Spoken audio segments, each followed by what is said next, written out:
नमस्कार और स्वागत है आपका अपने YouTube channel study with news में। और जैसा कि आप देख रहे हैं, आज हम ज्योग्राफी को पढ़ेंगे और मैंने आपको पिछले वीडियो में ही बताया था, तो उसी के अनुसार आज हम पढ़ेंगे ज्वालामुखी को। आप चित्र में भी देख सकते हैं। ठीक है, देखिए हमने अपने पिछले वीडियो में पृथ्वी को 3 भागों में खरबूजे की तरह काट कर पढ़ा था, क्रस्ट, मेंटल और कोर को, है ना। हम कहाँ रहते हैं? हम रहते हैं क्रस्ट पे। ठीक है, तो ये जो ज्वालामुखी है ना, जैसे कि आप जानते हैं कि पृथ्वी के अंदर धूल, मिट्टी, चट्टान, कंकड़, पत्थर, ये सभी चीजें हैं। जब पृथ्वी को फाड़ कर बाहर निकलती है तो हम उसे क्या कहते हैं? ज्वालामुखी कहते हैं। ठीक है, इस तरह से। ठीक है, ये ज्वालामुखी का मैंने थोड़ा बहुत चित्र बनाया है। तो ये जो हमारी पृथ्वी है, हम कह रहते हैं क्रस्ट पे। ठीक है, और मेंटल जो है मैंने आपको बताया था अर्ध तरल होता है। ठीक है, इसलिए हम अंदर नहीं जाते हैं, लेकिन हमेशा हलचल होती रहती है। किनके कारण? प्लेटों के टकराने के कारण। पृथ्वी पर 7 बड़े प्लेट है और 20 छोटे छोटे प्लेट है। ठीक है, हमने इतनी सारी जानकारी दी थी। देखिए, तो पृथ्वी के अंदर का जो मेग्मा होता है, अब ये मेग्मा कहाँ होता है? तो ये मेग्मा होता है मेंटल में। ठीक है, मेंटल में। देखिए कह सकते हैं कि हम रहते हैं आपके क्रस्ट में। ठीक है, समुंदर जो है, जो सबसे ज्यादा गहरा जो समुंदर है, वो है आपका कितना? तो 11, लगभग 11 किलोमीटर है। ठीक है, और हम कह सकते हैं कि जो हमारी कह सकते हैं कि इस प्लेट की मोटाई है, एक प्लेट की जो मोटाई होती है वो 100 किलोमीटर तक होती है ना। तो ये जो मेंटल है, ये सबसे ज़्यादा गहरा रहता है। तो जो मेग्मा है ना, वो कहाँ से निकलता है? तो वो हमारे मेंटल से ही, यहाँ से ही निकलता है और पृथ्वी को छेद कर बाहर जाता है। काफ़ी गर्म, तरल, लाल, है ना, लिक्विड ये रहता है मेग्मा। तो जब ये बाहर आता है तो हम इसे क्या कहते हैं? लावा। ठीक है, कैसे?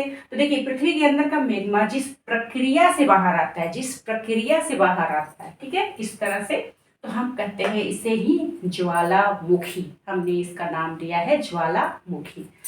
तो फिर यहाँ से तो निकलता है आपका मेग्मा। तो मेग्मा बाहर आकर जब ये ठंडा हो जाता है, क्योंकि काफी गर्म लाल होता है ना, तो पृथ्वी के अंदर है तो गर्म रहता है, तो जब ये बाहर आता है, यहाँ पर आता है, तो ये हो जाता है ठंडा, तो हम इसे कहते हैं लावा। ठीक है, अब क्या होता है कि देखिए, जब पहाड़ नुमा आकृति जो ज्वालामुखी बनाती है ना, पहाड़ नुमा, ठीक है, शंकु की तरह, तो हम उसे कहते हैं ज्वालामुखी शंकु। ठीक है, अब देखिए, ये जो मैग्मा है ना, बाहर आता है, ठीक है, वो ठंडा हो जाता है। तो आसपास समुद्र होते हैं, है ना, पानी भी होता है, झील भी होता है। तो जब ये कह सकते हैं कि पानी वगैरह में जब ये गिरता है तो हम उसे कहते हैं टफ। ठीक है, अब क्या होता है कि कोई कोई ज्यादा प्रेशर से बाहर निकलता है, ज्यादा प्रेशर रहता है। ठीक है, तो हम इसे क्या कहें? प्रेशर से जब ये लावा बाहर निकलता है, 2-3 किलोमीटर तक बिखर जाता है। किसके आकार की तरह? चने के आकार की तरह। तो इस चने की आकृति को कहते हैं स्कोरिया। ठीक है, तो जब ये 2-3 किलोमीटर तक फैल जाता है, ठीक है, तो हम इसे कहेंगे स्कोरिया। और इसके छोटे छोटे कण को, जिसे हमने कहा चने के आकार की तरह, तो उसे हम कहते हैं स्कोरिया। ठीक है, मतलब एक तरह से इसे भाग को बांटा गया है। ठीक है, लावा की आकृति को समझिए कि बांटा गया। पानी में गिरता है तो इसका ये नाम रखा गया है। छोटे छोटे कण होते हैं तो उसे स्कोरिया कहा गया है। ठीक है, इतने आप लोगों ने समझ लिया। अब हम इसके छिद्र को जानते हैं। जैसे कि ये ज्वालामुखी का छिद्र है, मुंह है, मुहाना है, आप ऐसे समझ सकते हैं। ठीक है, तो ये छिद्र है। ठीक है, तो छोटा है, तो प्रेशर जो है ना वो सबसे ज्यादा होगा। आप देखेंगे, आप एक छोटे से पाइप ले, आप पानी को उसमें से निकलता है तो उसमें ज्यादा प्रेशर होता है ना। जब उस छिद्र का मुंह अगर कर सकते हैं आपने उसे ज्यादा कर दिया तो प्रेशर कम हो जाता है ना। तो उसी तरह ये आपका शंकु ज्वालामुखी है, यहाँ पर इसका छिद्र है। इस छिद्र का आकार जब बड़ा हो जाता है तो हम इसे कहते हैं क्रेटर। मतलब ज्वालामुखी का समझिए ये छिद्र है, इसे कहेंगे। फिर इससे ज्यादा बड़ा हो गया, ठीक है, लावा निकलते निकलते, पत्थर चट्टान ये सब निकलते निकलते है ना, तो उससे हम कहेंगे क्रेटर। और इससे भी बड़ा अगर इसकी साइज हो जाता है तो हम इसे कहेंगे काल्डेरा। ठीक है, इसे भी कहेंगे काल्डेरा, मतलब इसकी जो मुंह है वो ज़्यादा काफ़ी बड़ा हो जाता है तो हम कहेंगे काल्डेरा। ठीक है, इसकी आकृति भी समझ लिया आप लोगों ने, लावा का जो शेप है उसे भी हम लोगों ने समझ लिया।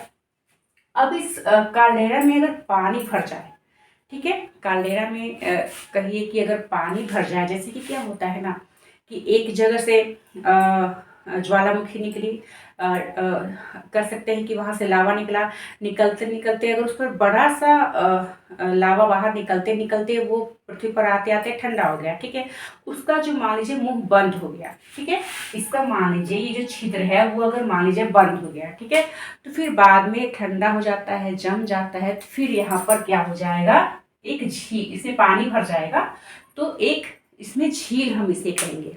ठीक है, इसमें झील का निर्माण हो जाता है। अब देखिए हमने इतनी सारी जानकारी दी। देखिए ये जो ज्वालामुखी भी कह सकते हैं कि काफ़ी हमारे लिए अच्छा होता है। पूछिए कैसे, तो पृथ्वी के अंदर काफ़ी गर्म कर सकते हैं पदार्थ है, धातु है ना, कंकर पत्थर चट्टान लावा सब चीज़ है। तो पृथ्वी के अंदर मान लीजिए हलचल होता है, ठीक है, तो अगर वो दब जाए, हलचल होके अंदर हो जाए, ठीक है, फिर कुछ साल बाद फिर हलचल हो, फिर वो अंदर हो जाए तो वो नुकसान होगा। पूछिए कैसे, क्या होगा कि वो तो बाहर निकला नहीं, लेकिन जब वो निकलेगा, इतने सालों का हलचल जो है वो अगर मान लीजिए निकलेगा तो वो हम सभी के लिए काफ़ी नुकसान होगा। तो इसलिए जो ज्वालामुखी है, अगर हलचल हुआ और कहीं से ज्वालामुखी विस्फोट होकर वो पदार्थ बाहर निकल गया तो वो आप कर सकते हैं कि कम नुकसान होगा, है ना।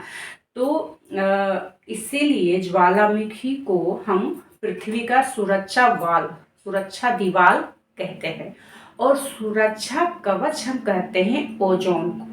ठीक है, सुरक्षा कवच कहते हैं ओजोन को, और सेफ्टी वॉल्व कहते हैं हम इस ज्वालामुखी को। ठीक है, तो देखिए हमने पढ़ा, पहले हमने समझा कि हम क्रस्ट में रहते हैं, मेंटल से ही आपका मेग्मा निकलता है, फिर लावा निकलता है, उस लावे को पानी में गिरे तो टफ और चने के आकार की दूर तक बिखेरे, ज़्यादा प्रेशर से, क्योंकि इसमें ज़्यादा प्रेशर से निकलता है तभी जाकर छोटे छोटे कण होते हैं ना, तो वो स्कोरिया कहते हैं। ठीक है, फिर हमने जाना किस तरह से उसके छिद्र को हमने 3 भागों में बांटा, छिद्र, क्रेटर, काल्डेरा, फिर उस पे अगर पानी भर जाए तो वो झील हो जाता है। ठीक है, अब हम जानेंगे कि जो ज्वालामुखी है उसे 3 भागों में बांटा गया है, मृत, सुसुप्त और सक्रिय। मृत मतलब वो मर चुका है, अब वो कभी जीवित नहीं होगा, आपको डरने की जरूरत नहीं है। ठीक है, सुसुप्त मतलब इसमें इसकी अवधि में दी गई है 200 से 300 साल तक, इसमें कोई मतलब आप इसमें कोई इसमें ज्वालामुखी वगैरह नहीं, जागृत नहीं है, सुषुप्त नहीं है। जो सुषुप्त है मतलब वो जगा हुआ है, ठीक है, और हर 30 से 40 साल में इसमें हलचल होता रहता है। सक्रिय मतलब वो हर साल इसमें जो है हलचल होते रहता है। ठीक है, ये तीनों मृत, सुसुप्त और सक्रिय, ये तीनों ज्वालामुखी के प्रकार है। ठीक है, भारत में 2 तरह के ज्वालामुखी है, अंडमान निकोबार में, ठीक है, मृत और सुषुप्त 2 तरह के हैं, इसे हम आगे पढ़ेंगे। ठीक है, और एक को तो मृत समझा गया था, लेकिन वो हम जब पढ़ेंगे वर्ल्ड में तो बाद में अब 50-60 साल के बाद वो उसे सुसुप्त की श्रेणी में रखा गया है। तो आज के लिए इतना ही, और नेक्स्ट वीडियो में हम जानेंगे कि कई सारे ज्वालामुखियों के नाम, वर्ल्ड में ज्वालामुखियों के बारे में भी हम जानेंगे, सबसे ऊंचे ज्वालामुखी, सबसे ज़्यादा हलचल वाले ज्वालामुखी, और वो कौन से महाद्वीप है जहाँ पर ज्वालामुखी है ही नहीं। तो आज के लिए इतना ही, नेक्स्ट वीडियो के लिए आप तैयारी में लगे रहिए, तब तक के लिए धन्यवाद।